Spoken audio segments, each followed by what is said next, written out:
ഇന്ന് എൻ്റെ ഡാഡിനെ ആന കുത്തിയിട്ട് 12ാം ദിവസം. ഇതുവരെ ആനനെ മയക്കുവെടി വെക്കാൻ ആയിട്ടില്ല. ഞാൻ ആരെയും കുറ്റം പറയുന്നില്ല, അത് സാധിക്കുന്നില്ല എന്നുള്ള കാര്യം എനിക്കും അറിയാം.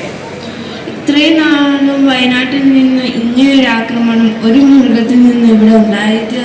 ഇന്ന് ദീപിക പത്രത്തിന് മുമ്പിൽ 650 പേര്, 14 ജില്ലകളിൽ നിന്ന് 650 പേര് ഈ കാട്ടുമൃഗത്തിൻ്റെ ആക്രമണത്തിൽ മരിച്ചവരുടെ പേരും അവരുടെ ഫോട്ടോയും കൊടുത്തിട്ടുണ്ട്.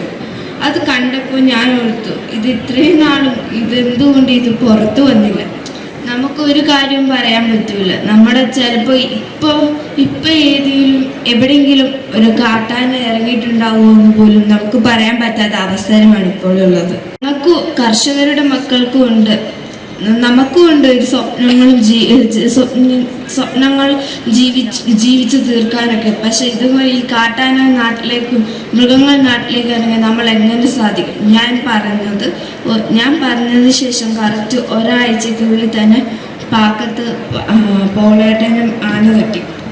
ഇത് എന്തുകൊണ്ട് എന്നാ എനിക്ക് ചോദിക്കാനുള്ളത്.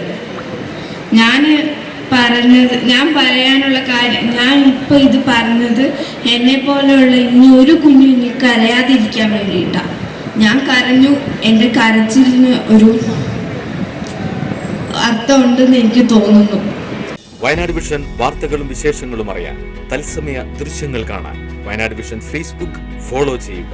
Wayanad vision YouTube channel subscribe ചെയ്യുക.